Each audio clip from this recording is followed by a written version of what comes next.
ಈಗಾಗಲೇ ಸಿಬಿಐ ತನಿಖೆ ಕೋರಿ ಅರ್ಜಿ ವಿಚಾರಣೆ ಆರಂಭ ಆಗ್ತಾ ಇದೆ. ಅಪ್ಡೇಟ್ಸ್ಗಳು ಬರ್ತಾ ಇದೆ. ಸುಪ್ರೀಂ ಕೋರ್ಟ್ನ ವಿವಿಧ ತೀರ್ಪುಗಳನ್ನು ಉಲ್ಲೇಖಿಸಿ ವಾದವನ್ನು ಮಂಡಿಸಲಾಗ್ತಾ ಇದೆ. ಮಣೀಂದರ್ ಸಿಂಗ್, ಕೃಷ್ಣ ಪರ ಹಿರಿಯ ವಕೀಲ ಮಣೀಂದರ್ ಸಿಂಗ್ ಅವರು ವಾದವನ್ನು ಮಾಡ್ತಿದ್ದಾರೆ. ಸುಪ್ರೀಂ ಕೋರ್ಟ್ನ ಬೇರೆ ಬೇರೆ ತೀರ್ಪುಗಳಿದೆ. ಮೂವರು ಹಿರಿಯ ಅಧಿಕಾರಿಗಳು ಭೂ ಪರಿವರ್ತನೆಗೆ ಅನುಮತಿಯನ್ನು ಕೊಟ್ಟಿದ್ದಾರೆ.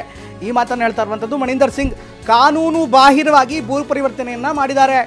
ಈ ಮಾತುಗಳನ್ನು ಇವತ್ತಿನ ಧಾರವಾಡ ಪೀಠದ ಮುಂದೆ ಹೇಳ್ತಾ ಇರುವಂಥದ್ದು. ಸರ್ಕಾರದ ಅಧೀನದ ಪೊಲೀಸರಿಂದ ನಿಷ್ಪಕ್ಷಪಾತವಾದಂಥ ತನಿಖೆ ಸಾಧ್ಯ ಇಲ್ಲ ಅಂತ ಕೃಷ್ಣಾಪುರ ಹಿರಿಯ ವಕೀಲ ಮಣೀಂದರ್ ಸಿಂಗ್ ಅವರು ವಾದವನ್ನು ಮಾಡ್ತಾ ಇದ್ದಾರೆ. ಧಾರವಾಡದ ಹೈಕೋರ್ಟ್ ಪೀಠದಲ್ಲಿ ನಡೀತಾ ಇರುವಂಥ ವಾದ, ಸುಪ್ರೀಂ ಕೋರ್ಟ್ನ ವಿವಿಧ ತೀರ್ಪುಗಳನ್ನು ಉಲ್ಲೇಖಿಸ್ತಾ ಇದ್ದಾರೆ. ಯಾವ ಕಾರಣಕ್ಕೋಸ್ಕರ ಈ ಒಂದು ಪ್ರಕರಣವನ್ನು ಸಿಬಿಐ ಕೊಡಬೇಕು ಅನ್ನುವಂಥ ವಾದವನ್ನು ಮಣೀಂದರ್ ಸಿಂಗ್ ಅವರು ಮಂಡಿಸ್ತಾ ಇದ್ದಾರೆ.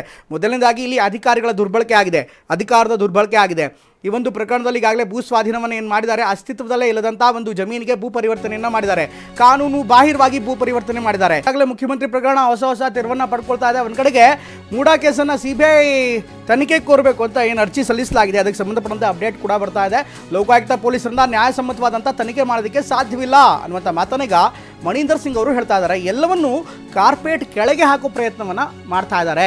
ಹೀಗಾಗಿ ಈ ಒಂದು ಪ್ರಕರಣ ನೋಡ್ತಾ ಇದ್ರೆ ಲೋಕಾಯುಕ್ತ ಪೊಲೀಸರ ಮೇಲೆ ಒಂದು ಅನುಮಾನ ಬರ್ತಾ ಇದೆ ಅಂತ ಮಣೀಂದರ್ ಸಿಂಗ್ ಅವರು ವಾದವನ್ನು ಮಂಡಿಸ್ತಾ ಇದ್ದಾರೆ. ಸ್ನೇಹಮಯಿ ಕೃಷ್ಣ ಪರ ವಕೀಲ ಮಣೀಂದರ್ ಸಿಂಗ್ ಅವರು ಬೇರೆ ಬೇರೆ ಆಯಾಮದಲ್ಲಿ ವಾದವನ್ನು ಮಂಡಿಸ್ತಾ ಇದ್ದಾರೆ. ಲೋಕಾಯುಕ್ತ ಪೊಲೀಸರನ್ನು ನಾವು ಸರಿಯಾದಂಥ ರೀತಿಯಲ್ಲಿ ನ್ಯಾಯಸಮ್ಮತವಾದಂಥ ಒಂದು ತನಿಖೆಯನ್ನು ನಿರೀಕ್ಷೆ ಮಾಡೋದಕ್ಕೆ ಸಾಧ್ಯವೇ ಇಲ್ಲ ಅನ್ನುವಂಥ ಮಾತನ್ನು ಹೇಳ್ತಿದ್ದಾರೆ. ಯಾಕೆಂದರೆ ಎಲ್ಲವನ್ನೂ ಕೂಡ ಅವರು ಚಾಪೆ ಕೆಳಗಡೆ ತೋರಿಸುವಂಥ ಪ್ರಯತ್ನವನ್ನು ಪೊಲೀಸರು ಮಾಡ್ತಿದ್ದಾರೆ. ಜೊತೆಗೆ ಪೊಲೀಸರು ಹೇಳಿ ಕೇಳಿ ರಾಜಕೀಯ ಪ್ರಭಾವಕ್ಕೆ ಒಳಗಾದವರು. ಹೀಗಾಗಿ ಸ್ಥಳೀಯ ಪೊಲೀಸರಿಂದ ಯಾವ ರೀತಿಯ ಅಂತ ನ್ಯಾಯವನ್ನು ನಿರೀಕ್ಷೆ ಮಾಡೋದಕ್ಕೆ ಸಾಧ್ಯ? ಇದು ಮಣೀಂದರ್ ಸಿಂಗ್ ಅವರು ಮಾಡ್ತಾ ಇರುವಂಥ ವಾದ. ಇವು ಮಣೀಂದರ್ ಸಿಂಗ್ ಅವರ ವಾದದಲ್ಲಿ ಸಾಕಷ್ಟು ಆಯಾಮಗಳಿದೆ. ಒಂದು, ಕೋರ್ಟ್ಗಳ ಉಲ್ಲೇಖ, ಕೋರ್ಟ್ನ ತೀರ್ಪುಗಳ ಉಲ್ಲೇಖವನ್ನು ಮಾಡ್ತಾ ಇದ್ದಾರೆ. ಮತ್ತೊಂದು ಕಡೆಗೆ ಮುಖ್ಯಮಂತ್ರಿಗಳು ಈ ಒಂದು ಪ್ರಕರಣದಲ್ಲಿ ಶಂಕಿತ ಆರೋಪಿತರಾಗಿದ್ದಾರೆ. ಹೀಗಾಗಿ ಶಂಕಿತ ಆರೋಪಿತರಿಗೆ ತನಿಖಾ ಸಂಸ್ಥೆಯನ್ನು ಆಯ್ಕೆ ಮಾಡುವಂಥ ಯಾವುದೇ ರೀತಿಯಾದಂಥ ಅವಕಾಶ ಅಥವಾ ಹಕ್ಕುಗಳಿಲ್ಲ ಅನ್ನುವಂಥ ಒಂದು ವಾದವನ್ನು ಮಾಡ್ತಾ ಇದ್ದಾರೆ. ಇದರ ಜೊತೆಗೆ ಲೋಕಾಯುಕ್ತ ಪೊಲೀಸರ ಮೇಲೆ ಕೂಡ ಶಂಕೆ ವ್ಯಕ್ತಪಡಿಸ್ತಾ ಇದ್ದಾರೆ. ಲೋಕಾಯುಕ್ತ ಪೊಲೀಸರನ್ನ ನಾವು ಹೇಗೆ ನಿಷ್ಪಕ್ಷಪಾತವಾದಂಥ ಒಂದು ತನಿಖೆಯನ್ನು ನಿರೀಕ್ಷೆ ಮಾಡೋದಕ್ಕೆ ಸಾಧ್ಯ? ಯಾಕೆಂದ್ರೆ ಅವರೆಲ್ಲರೂ ಕೂಡ ಹೇಳಿ ಕೇಳಿ ಒಂದು ರಾಜಕೀಯ ಪ್ರಭಾವಕ್ಕೆ ಒಳಗಾಗಂಥವ್ರು. ಸ್ಥಳೀಯ ಪೊಲೀಸರಿಗೂ ಮತ್ತು ಸ್ಥಳೀಯ ರಾಜಕಾರಣಕ್ಕೂ ಕೂಡ ಸಾಕಷ್ಟು ಲಿಂಕ್ ಇರುತ್ತೆ. ಸ್ವಲ್ಪ ಕಾಲಾವಕಾಶವನ್ನು ನೀಡೋದಕ್ಕೆ ಎಜಿ ಶಶಿಕಿರಣ್ ಶೆಟ್ಟಿ ಅವರಿಗೆ ಒಂದು ಮನವಿಯನ್ನು ಮಾಡಿದ್ದಾರೆ. ವಾದ ಪ್ರತಿವಾದ ನಡೀತಾ ಇದೆ. ಸರ್ಕಾರದ ಪರ ಕಪಿಲ್ ಸಿಬಾಲ್ ವಾದವನ್ನು ಮಂಡಿಸ್ತಾರೆ. ಹೀಗಾಗಿ ಸ್ವಲ್ಪ ಸಮಯವನ್ನು ಕೊಡಬೇಕು ಅನ್ನುವಂಥ ಮಾತನ್ನು ಈಗ ಅವ್ರು ಕೇಳ್ತಾರೆ. ಬೆಂಗಳೂರಿನಲ್ಲಿ ವಿಚಾರಣೆ ನಡೆಸಿದಾಗ ದಿನಾಂಕ ಕೊಟ್ಟಿದ್ರು. ಎಜಿ ಶಶಿಕಿರಣ್ ಶೆಟ್ಟಿ ಮನವಿಗೆ ಒಪ್ಪದ ಹೈಕೋರ್ಟ್. ಹಿಂದೆ ನಾವು ಬೆಂಗಳೂರಲ್ಲಿ ಮಾಡಿದಂಥ ಸಂದರ್ಭದಲ್ಲಿ ಟೈಮ್ ಕೊಟ್ಟಿದ್ವಿ, ಈಗ ಮತ್ತೆ ಟೈಮ್ ಕೇಳಿದ್ರೆ ಹೇಗೆ? ಇಂದು ವಿಚಾರಣೆ ನಿಗದಿಯಾಗಿದೆ, ಮುಂದೂಡಿಕೆ ಮಾಡೋದಕ್ಕೆ ಸಾಧ್ಯ ಇಲ್ಲ ಅನ್ನುವಂಥ ಮಾತನ್ನು ನ್ಯಾಯಮೂರ್ತಿಗಳು ಹೇಳ್ತಾ ಇದ್ದಾರೆ. ಇದರ ನಡುವೆ ಸ್ವಲ್ಪ ಟೈಮ್ ಕೊಡಿ ಸರ್ ಅಂತ ಎಜಿ ಶಶಿಕಿರಣ್ ಶೆಟ್ಟಿ ಅವರು ಮನವಿಯನ್ನು ಮಾಡಿದ್ದಾರೆ. ಸರ್ಕಾರದ ಪರ ಕಪಿಲ್ ಸಿಬಾಲ್ ಅವರು ಬಂದು ವಾದವನ್ನು ಮಂಡಿಸ್ತಾರೆ. ಹೀಗಾಗಿ ಸ್ವಲ್ಪ ಟೈಮ್ ಕೊಡಿ ಅಂತ ನ್ಯಾಯಮೂರ್ತಿಗಳಿಗೆ ಅವರು ಕೇಳಿದ್ದಾರೆ. ಆದರೆ ಶಶಿಕಿರಣ್ ಶೆಟ್ಟಿ ಅವರ ವಾದಕ್ಕೆ ನ್ಯಾಯಮೂರ್ತಿಗಳು ಒಪ್ಕೊಳ್ಳಿಲ್ಲ. ಯಾಕೆಂದರೆ ಹಿಂದೆ ಬೆಂಗಳೂರಿನಲ್ಲಿ ಇದೇ ಕೇಸು ವಿಚಾರಣೆ ಆಗಿತ್ತು. ಆ ಸಂದರ್ಭದಲ್ಲೇ ನಿಮಗೆ ಇವತ್ತು ವಿಚಾರಣೆ ಇರುತ್ತೆ ಅನ್ನುವಂಥ ಟೈಮನ್ನು ನಾವು ಅವತ್ತೇ ದಿನಾಂಕವನ್ನು ಕೊಟ್ಟಿದ್ವಿ. ಇಷ್ಟೆಲ್ಲ ಮೊದಲೇ ನಿಮಗೆ ದಿನಾಂಕ ಕೊಟ್ಟಾದ್ಮೇಲೂ ಕೂಡ ಈಗ ಮತ್ತೆ ಟೈಮ್ ಕೊಡಿ ಅಂತ ಕೇಳ್ತಾ ಇರೋದು ಸರಿ ಇಲ್ಲ. ಹೀಗಾಗಿ ವಿಚಾರಣೆಯನ್ನು ನಾವು ಮುಂದೂಡೋದಕ್ಕೆ ಸಾಧ್ಯವೇ ಇಲ್ಲ ಅನ್ನುವಂಥ ಮಾತನ್ನು ನ್ಯಾಯಮೂರ್ತಿಗಳು ಹೇಳ್ತಿದ್ದಾರೆ. ಒಟ್ಟಿನಲ್ಲಿ ಈ ಪ್ರಕರಣ ಹೊಸ ತೀರ್ಮಾನ ಪಡ್ಕೊಳ್ತಾ ಇದೆ. ವಿಡಿಯೋ ಕಾನ್ಫರೆನ್ಸ್ ಮೂಲಕವೇ ವಾದ ಮಂಡಿಸಲು ಸೂಚನೆ. ವಿಡಿಯೋ ಕಾನ್ಫರೆನ್ಸ್ ಮೂಲಕವೇ ನೀವು ವಾದ ಮಂಡಿಸಿ ಅನ್ನುವಂಥ ಮಾತನ್ನು ಈಗ ಹೇಳ್ತಾರೆ. ವಿಡಿಯೋ ಕಾನ್ಫರೆನ್ಸ್ ಸಮಸ್ಯೆ ಆಗಿದೆ ಅಂತ ಎಜಿ ಹೇಳ್ತಿದ್ದಾರೆ. ಮತ್ತು ಕೋರ್ಟ್ ಹೇಳ್ತಾ ಇದೆ ವಿಡಿಯೋ ಕಾನ್ಫರೆನ್ಸ್ ಮೂಲಕ ವಾದ ಮಂಡಿಸಿ ಅಂತ. ಸಮಸ್ಯೆ ಸರಿಪಡಿಸಿ ಹಿಂದೆ ವಾದ ಮಂಡಿಸಿ ಅಂತ ಹೈಕೋರ್ಟ್ ಹೇಳ್ತಾ ಇದೆ. ವಿಡಿಯೋ ಕಾನ್ಫರೆನ್ಸ್ ಮೂಲಕವೇ ವಾದ ಮಂಡಿಸೋದಕ್ಕೆ ಸೂಚನೆಯನ್ನು ಹೈಕೋರ್ಟ್ ನೀಡ್ತಾ ಇದೆ. ಆದರೆ ಎಜಿ ಹೇಳ್ತಾ ಇದ್ದಾರೆ ವಿಡಿಯೋ ಕಾನ್ಫರೆನ್ಸ್ ಸರಿ ಇಲ್ಲ, ಸಮಸ್ಯೆ ಆಗಿದೆ ಅಂತ. ಆದರೆ ಅದೊಂದು ಸಮಸ್ಯೆ ಸರಿಪಡಿಸಿ ಎಲ್ಲ ವಿಡಿಯೋ ಕಾನ್ಫರೆನ್ಸ್ ಸರಿ ಆದಮೇಲೆ ಇವತ್ತೇ ವಾದ ಮಂಡಿಸಿ ಅಂತ ಹೈಕೋರ್ಟ್ ಸೂಚನೆ ಕೊಡ್ತಾ ಇದೆ. ಎಜಿ ಅವರು ಟೈಮ್ ಕೇಳಿದ್ದಾರೆ.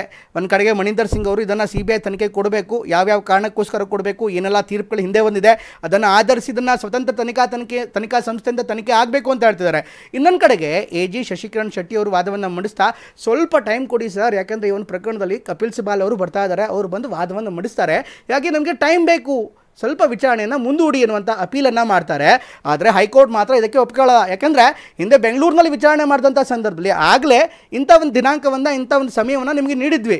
ಈಗ ಮತ್ತೆ ನೀವು ಪ್ರಕರಣವನ್ನು ಮುಂದೂಡಿ ಅಂದರೆ ಅದು ಒಪ್ಪೋದಕ್ಕೆ ಸಾಧ್ಯ ಇಲ್ಲ, ಮುಂದುವರ್ಸೋದಕ್ಕೆ ಸಾಧ್ಯ ಇಲ್ಲ ಅಂತ ಹೇಳ್ತಾರೆ. ಅಂದರೆ ಮುಂದೂಡೋದಕ್ಕೆ ಸಾಧ್ಯ ಇಲ್ಲ ಅಂತಾರೆ. ಈ ನಡುವೆ ಎಜಿ ಶಶಿಕಿರಣ್ ಶೆಟ್ಟಿ ಅವರು ವಿಡಿಯೋ ಕಾನ್ಫರೆನ್ಸ್ ಸರಿ ಇಲ್ಲ ಅಂತ ಹೇಳ್ತಾರೆ.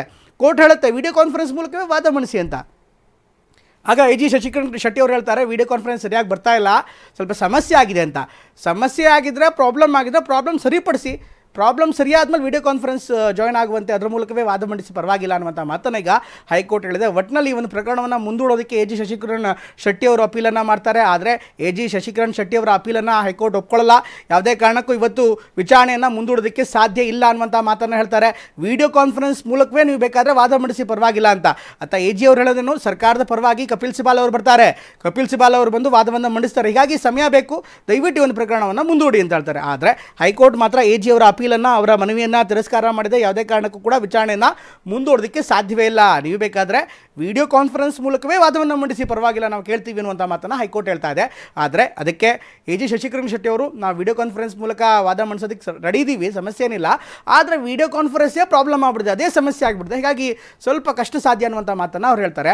ಈ ಸಂದರ್ಭದಲ್ಲಿ ಹೈಕೋರ್ಟ್ ಕೂಡ ಪ್ರಸ್ತಾಪ ಮಾಡುತ್ತೆ. ನ್ಯಾಯಾಧೀಶರು ಹೇಳ್ತಾರೆ, ವಿಡಿಯೋ ಕಾನ್ಫರೆನ್ಸ್ ಸರಿಯಾಗಿಬಿಡಲಿ, ಸರಿ ಮಾಡಿಸಿ ಪರವಾಗಿಲ್ಲ, ಸರಿಯಾದಮೇಲೆ ವಾದ ಮಾಡಿಸಿ ಆಮೇಲೆ ನಾವು ವಾದವನ್ನು ಕೇಳ್ತೀವಿ, ಅದನ್ನು ಸರಿಪಡಿಸಿ ಅವ್ರು ವಾದ ಮಾಡಲಿ, ಚಿಂತೆ ಇಲ್ಲ, ಇವತ್ತೇ ವಾದ ಮಾಡಲಿ, ಪರವಾಗಿಲ್ಲ ಅನ್ನುವಂಥ ಮಾತನ್ನು ಹೈಕೋರ್ಟ್ ಸೂಚಿಸುತ್ತೆ. ಹೀಗಾಗಿ ಈ ಒಂದು ಪ್ರಕರಣ ಇದೆ, ಈಗ ಹೊಸ ಹೊಸ ತಿರುವನ್ನು ಪಡೆದುಕೊಳ್ತಾ ಇದೆ. ಟಿವಿನ ನಿರಂತರವಾಗಿ ನಿಮಗೆ ಇದರ ವಿಚಾರವನ್ನು ತಿಳಿಸ್ತಾ ಇದೆ. ಹೈಕೋರ್ಟ್ನಲ್ಲಿ ಏನಾಗ್ತಾ ಇದೆ, ಕಲಾಪದಲ್ಲಿ ಯಾರು ಏನು ವಾದವನ್ನು ಮಾಡ್ತಾ ಇದ್ದಾರೆ, ಮಣಿಂದರ್ ಸಿಂಗ್ ಅವರ ವಾದವೇನು, ಮುಖ್ಯಮಂತ್ರಿಯವರ ವಿರುದ್ಧ ಮೂಡಾ ಪ್ರಕರಣದ ಅದನ್ನು ಯಾಕೆ ತನಿಖೆಯನ್ನು CBI ಕೊಡಬೇಕು ಅನ್ನೋಂಥ ವಾದವನ್ನು ಮಂಡಿಸ್ತಾ ಇದೆ. ಇನ್ನೊಂದು ಕಡೆಗೆ ಸರ್ಕಾರದ ಪರವಾಗಿ ಏನು ವಾದ ಆಗ್ತಾ ಇದೆ, ಶಶಿಕರಣ್ ಶೆಟ್ಟಿ ಅವರು ಏನು ಹೇಳ್ತಾ ಇದ್ದಾರೆ, ಕಪಿಲ್ ಸಿಬಾಲಿಗೆ ಎಂಟ್ರಿ ಕೊಡ್ತಾ ಇದ್ದಾರೆ, ಇದೆಲ್ಲರ ವಿವರವನ್ನು TV9 ನೀಡ್ತಾ ಇದೆ.